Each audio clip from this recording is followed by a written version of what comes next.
Ayy, look, yeah, ayy.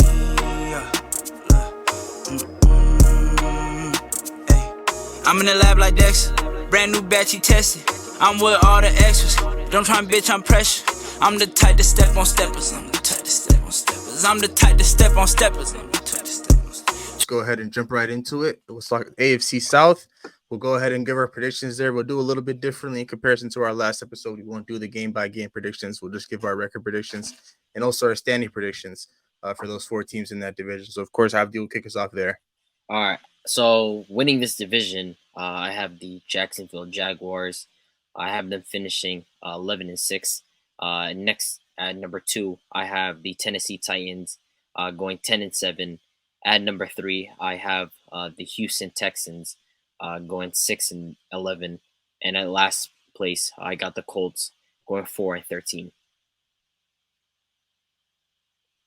Yeah, for me, I pretty much got the same exact standings, but I got the Jags going 10-7.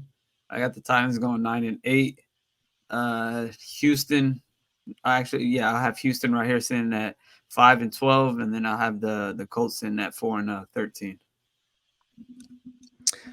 For my standing predictions, I got from the AFC South. For number 1, I got the Jags going 10-7. 2, Titans going 9-8.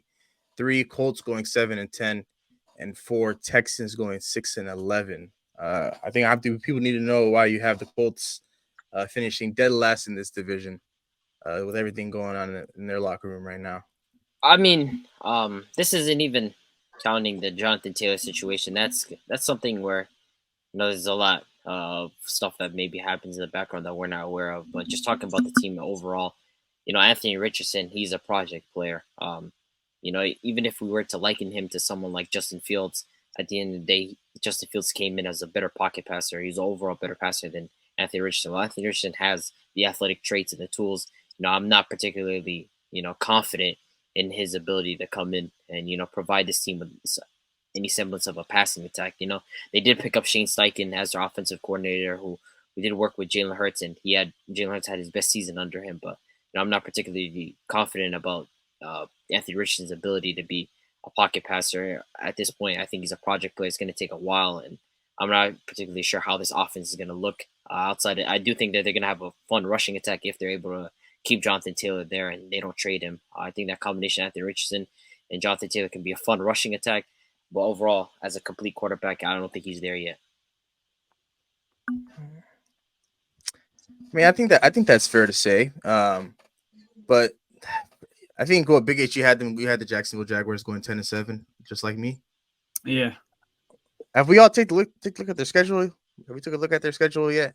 I think they have amongst AFC South teams, I think they have the strongest schedule, like the hardest schedule out of the entire AFC South. But I think what is it? Is it still considered average on the scale? On the scale, it's still considered average because there's a lot of bottom tier teams. I really don't think they have a tough schedule like that. I think it's considered an average schedule, but out of like the AFC South teams, they have the hardest schedule. I know that.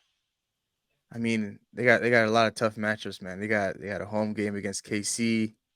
They got another home game against Buffalo. Niners at home. Nah, that's not a home game. It's not a home game. What, the Niners game? Buffalo one. That's a international. Oh, 6:30 game. I didn't peep that. They back Niners home, Bengals home, Ravens home. So majority of their tough games are at home, but it's still tough games nonetheless. And then of course you have to take into account those divisional games. And so, for these guys to take a 2-game leap from what they did last year, it's not much, but yeah, at the end of the day, I feel like this division is a dogfight between the Tennessee Titans and them because just how good both those teams are. Regardless of how we feel about the Titans, they're always going to be one of those teams that kind of find themselves competing in the AFC. But Texans, though, man, Texans with CJ Stroud in year 1 under a new head coach, finishing better than the Indianapolis Colts. I don't know. I can't seem to wrap my head around that one. I feel a little bit more confident in CJ Stroud coming in as a quarterback from day one than I do about Anthony Richardson. If Anthony Richardson is going to be even the guaranteed starter, I don't know if the reports have come out if he's going to be 100% a guarantee to start, but I feel more confident CJ Stroud walking in as a starter. I just feel like him coming out of Ohio State, he's more prepared than someone like Anthony Richardson. We know why Anthony Richardson was taken that high because of his athletic tools. He has a rocket of an arm, his ability to extend plays, but even when you look at Justin Fields last year, it was a struggle for him passing the ball. And, is that going to be the same situation for Anthony Richardson, who's even less accurate than someone like Justin Fields? So I'm not too bought into the Colts hype, if there even is any. Yeah, those two teams might finish with the same record.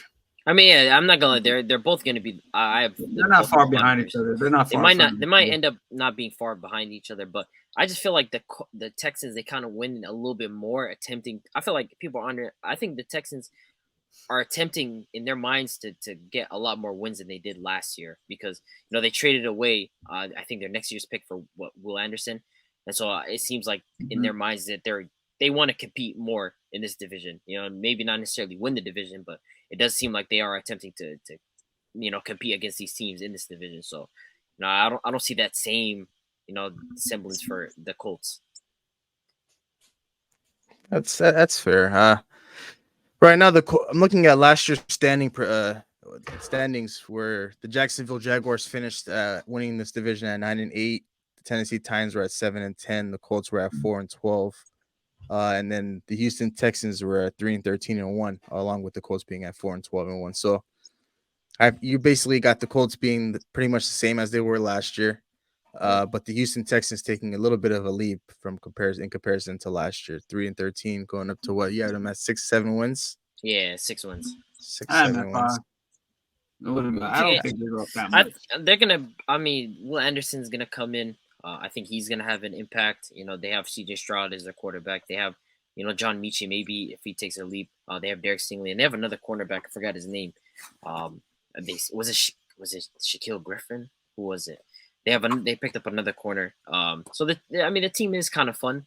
I do think that their pass catchers are a little bit weak, but they did bring in some pieces. So I'm excited to see how CJ Stroud does, and of course DeMeco Ryan, and they hired an offensive coordinator from San Francisco, so they're definitely going to look to build around CJ Stroud.